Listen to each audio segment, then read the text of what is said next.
Greatest common factor, topic 11-5.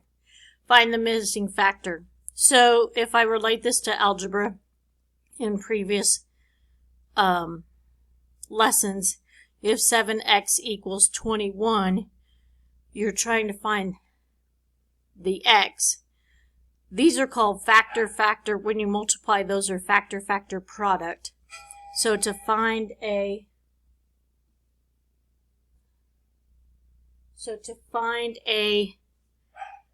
missing factor, you divided and you got x equals 3.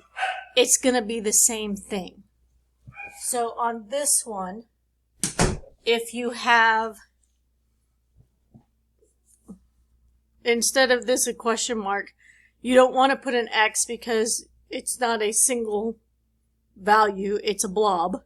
So I have factor product. I'm going to divide this side by 6a2 m7. Number divided by number. 24 divided by 6 is 4. There's 5 up top, 2 down bottom. Remember that a to the m over a to the n equals a to the m minus n. So 5 minus 2 is 3. And then 9 minus 7 is 2. And if you plug this back in and go 6 times 4 is 24. 2, 3, 4, 5, 7, 8, 9. And you end up at the back place. So you can check it. Again, divide. Negative 5x to the third y. Negative divided by a negative is a positive. 25 divided by 5 is 5. 4 up top, 3 down bottom gives you 1. 6 up top, 1 down bottom, 6 minus 1 is 5. And so that is your final answer. Here you can combine, or you can do it, I kind of do it, this is negative 10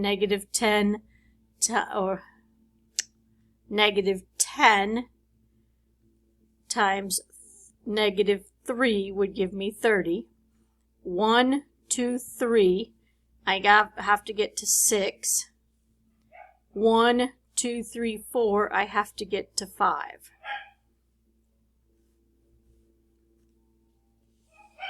Here it says find the greatest common factor. You'd done that in earlier grades. It's what's in common to both. You're looking. You usually did it when you did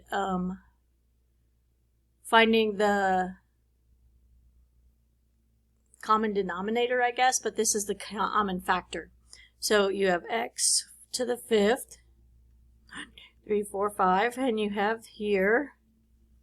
So the common factor, the GCF, is x to the 3rd. There's 3 of them in here and 3 of them in here. What is the biggest thing that you can undistribute there?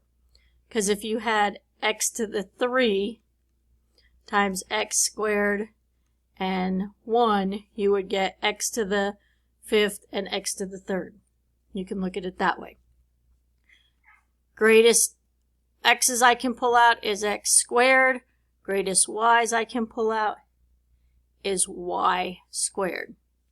So if I wanted to do it longhand, x, y, y, y, x, 3, 4, 5, y, y. There's 2 here and 2 here. There's 2 here and 2 here. And that's how I get that answer.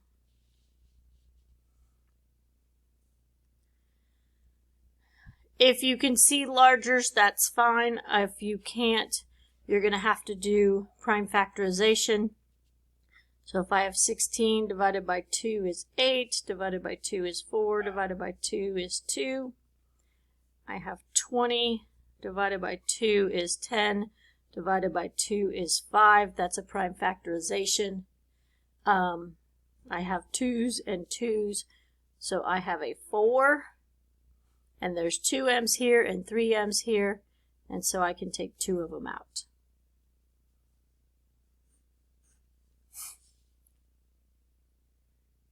$56. prime factorization is 2 to be 38, 28, sorry, 28, 2 to be 14, 2 to be 7. 32, 2 is 16, 2 is 8, 2 is 4, 2 is 2. There are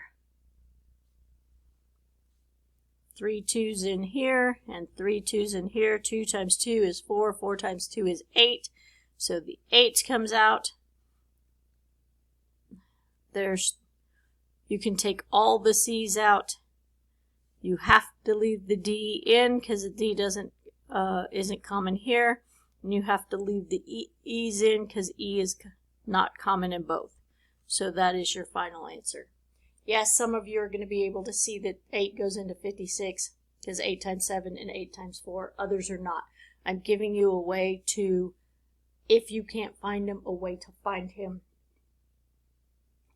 by doing what's called the prime factorization, where you take out all 2's, 3's, 5's, and then the next prime is 7. That's page 1.